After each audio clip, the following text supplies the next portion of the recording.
Hello dear aspirants, in this video, let us consider a very commonly asked question during the SSB, that why do you want to join the armed forces? Well, before we look at an answer to this question or how you must approach this question, let us understand the rationale behind why the interviewing officer would ask you this question. Well, the simple reason is that the interviewing officer wants to measure your motivation level. Why he wants to measure your motivation level is because the life which the armed forces offers is extremely challenging, and it is not everybody's cup of tea to live through this life. There are cases where candidates quit during the training itself, and in some extreme cases have even committed suicide because they were unable to live up to the vagaries of the strenuous training cycle which goes through during the academy days. Some may simply pass out of the academy and lead a very disgruntled life because they feel this is not what they signed up for. So it's very important that you understand what you are signing up for and what is going to be the expectations from you and what your life is going to be after you get commissioned into the forces. So unless you understand this, you may not be able to answer this question from the bottom of your heart.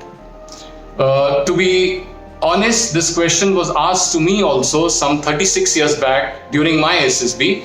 So I would like to give my answer to you.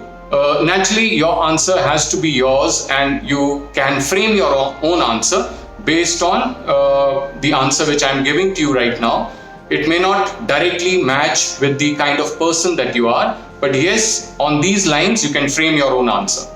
Now, what I told the interviewing officer or words to this effect during my SSB was that, sir, I understand that the armed forces is not really a job, but it's a way of life. The commitments of these services are extremely challenging, and I know that it demands service before self, and I feel that I will be able to live up to those expectations, and I feel it is my calling because I am a sports person, and I can't imagine myself sitting behind a desk pushing files, and I feel that I would love to lead a life which is very active and invigorating. I know that I will be traveling through the length and breadth of the country, and I will get to meet a lot of new people. The very thought is extremely exciting for me. I also know that I will get to learn new sports and participate in many adventure activities, which is very exhilarating for me.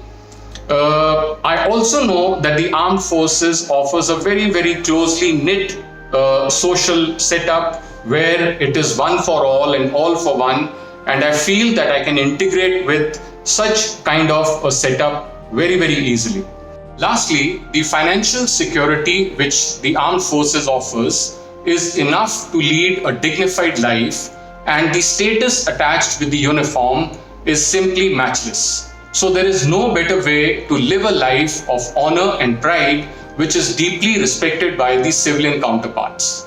So this is the reply which I gave, or words to this effect. So you could frame your own answer accordingly. Now please remember that when you're giving out this answer, it should come out very spontaneously, and it should not be like a prepared reply, because in your body language and your mannerism, it should show that you truly mean what you are speaking. Now, quickly before I wind up, one more doubt which candidates have is that there's another question where the interviewing officer asks you that why should I select you? And they usually tend to give a similar answer to that question as well. Now please understand, for this particular question, what the interviewing officer is wanting to know is that with your educational qualifications and your attitude, your aptitude, and the skill sets that you possess and the temperament that you have, how would you be able to meaningfully contribute to the armed forces? So you got to frame your answer keeping these points in mind, and which we will keep it for another video. So this is how you must approach this second question. Now lastly, please remember, you will only be able to answer both these questions appropriately if you are absolutely clear about what the armed forces is all about, please do your research and find out about the services, the conditions, and the lifestyle which they have, so that you're able to give an appropriate answer. In fact, I've written a blog which has enough information to tell you about the structure, the role, and the capabilities of the armed forces, which you may essentially need to know if you have to answer these questions pertaining to your motivation. So that has enough information which will help you frame your answer better. So I hope you found this video useful. Thank you so much.